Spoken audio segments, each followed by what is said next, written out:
Alors, comment continuer une cotation indépendante? Supposons que vous avez fait toute votre cotation et que vous vous rendez compte que vous avez sauté quelque chose au milieu et vous voulez continuer de façon indépendante. Et je prends un exemple. Regardez cette porte-là. Vous voyez ça au fond? Nous ne l'avons pas cotée ici. Donc, comment coter sans tout effacer et reprendre? Vous comprenez, non? C'est-à-dire, si on efface là et puis continue à partir de là, ça peut arriver que vous oubliez. Donc, ce qu'on va faire là, c'est de venir cliquer dans Annoter. On est déjà dans Annoter. On clique sur Continuer. Vous voyez, non? Si ça ne vient pas comme ça, vous pouvez sélectionner la cote là et vous partez cliquer sur Continuer. Et c'est cette cote là qui continue. Donc, comme ça continue, on va juste coter ici.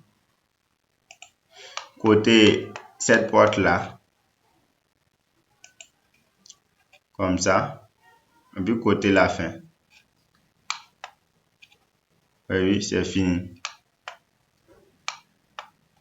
C'est très simple et pratique. Maintenant, la cotation intérieure là, ça aussi c'est pas compliqué. Vous prenez cote, vous cliquez sur les points là, l'autre point et vous déplacez comme ça, vous déposez à partir d'ici. Maintenant, vous cliquez sur continuer, vous cotez la pièce ici, vous cotez là, vous cotez ici et vous cotez ici. Vous voyez que c'est simple, non? Maintenant, si vous voyez que ces cotations suspendues là vous dérangent là, vous pouvez les faire comme ça. Vous sélectionnez, vous prenez le point là, vous l'amenez ici ou bien ici. Vous voyez, non? C'est fini. Vous pouvez l'amener à côté ici. Donc, c'est facile quoi. Vous l'amenez ici.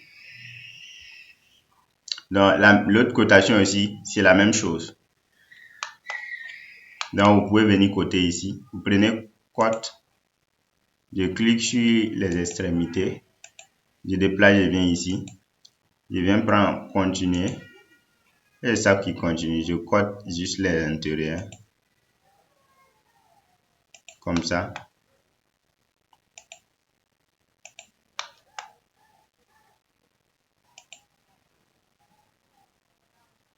Je cote comme ça. Comme c'est bizarre, je les arrange.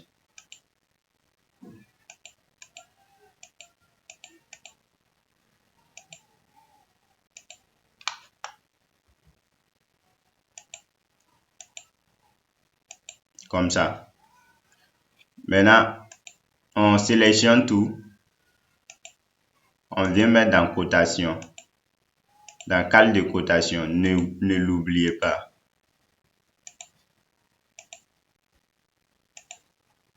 On met dans cale de cotation comme ça.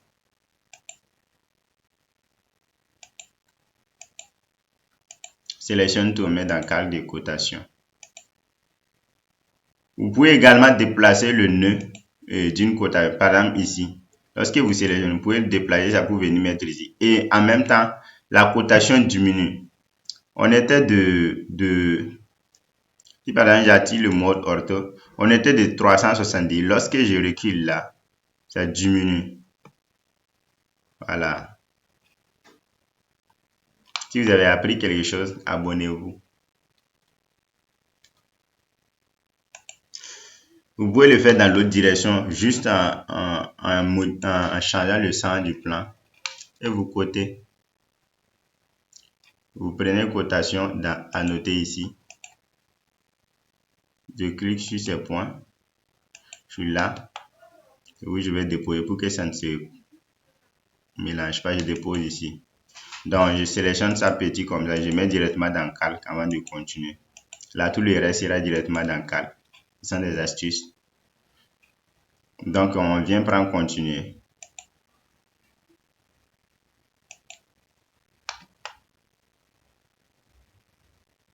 On clique ici pour voir les extrémités.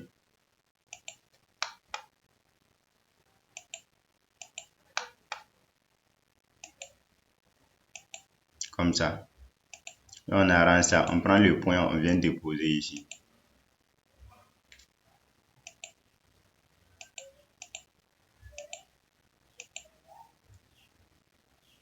Ici également.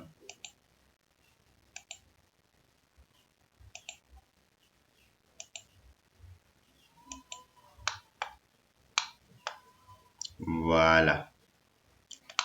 Alors, jeudi, imaginez que vous voulez continuer une cotation indépendante, une cotation à part. Par exemple, cette cotation, je fais ça. On finit de tout faire et on se rend compte qu'on a oublié un élément ici que l'on veut coter. Voilà.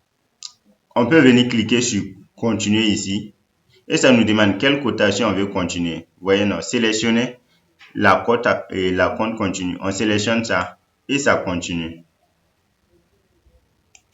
Vous voyez un peu. Après, on appuie échappe. On vient cliquer dans début. On prend propriété ici. Copier propriété. On clique sur ça. On prend les propriétés de lui là. On met dans lui là. Donc, on clique sur lui avant de venir cliquer sur lui. Immédiatement, quand on sélectionne, ça y est dans calque de cotation. Au lieu qu'à chaque fois, on vient sélectionner pour mettre dans calque de cotation là.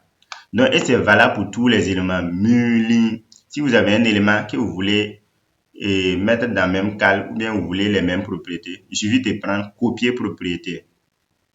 Donc, si vous prenez ça, vous vaccinez ici, automatiquement, lui, il va prendre même calque là. Par exemple, si je clique dans copier propriété, je prends d'abord l'objet source qui est ça. Je clique dessus, je clique ici. Lorsque je vais sélectionner, il est dans calque de surface. Donc, je fais CTRL Z. Vous voyez, il est revenu dans calque de cotation. CTRL Z, c'est pour annuler. Donc, et si toutefois, par exemple, je suis dans annoter, je prends cotation, je fais je prends code, je code un élément comme ça, je dépose ici. Et que moi, je vais continuer là. Lorsque je clique sur continuer ici, c'est ça qui continue. Pourtant, moi, c'est ça, je vais continuer. Si je clique sur continuer, c'est l'autre là. Il suffit de l'effacer et de venir cliquer sur continuer. On sélectionne ça. Vous voyez, non? Si vous avez déjà fait une dernière code et que c'est la même code qui continue là, par exemple, quand je clique ici et c'est ça qui continue toujours, pourtant moi je vais continuer à partir de là. Il suffit de prendre code, venir faire une cotation quelque part comme ça, vous déposez là, après vous effacez la cote là et vous venez cliquer dans côté. C'est une manière d'annuler voilà, la cotation mémorisée et je sélectionne cette cotation et c'est celle qui continue. Vous faites une cotation quelque part ici. C'est juste pour effacer la mémoire de la cotation. La cotation enregistre les infos. C'est juste ça. Maintenant, pour ceux qui ont les plans courbes là, voici là où vous devrez venir. Vous venez dans ici, vous voyez le bouton linéaire, c'est parce que nous on code linéairement. Vous cliquez sur la flèche et il y a un tas d'éléments là, ici. Vous pouvez choisir aligner, c'est-à-dire votre plan est un peu incliné, angulaire, longueur d'arc, rayon, distance. En fait, vous pouvez faire un tas de cotations avec. Donc, nous, c'est parce qu'on est linéaire là. Donc, si vous avez appris quelque chose de nouveau, abonnez-vous, mettez un like. Merci. On enregistre.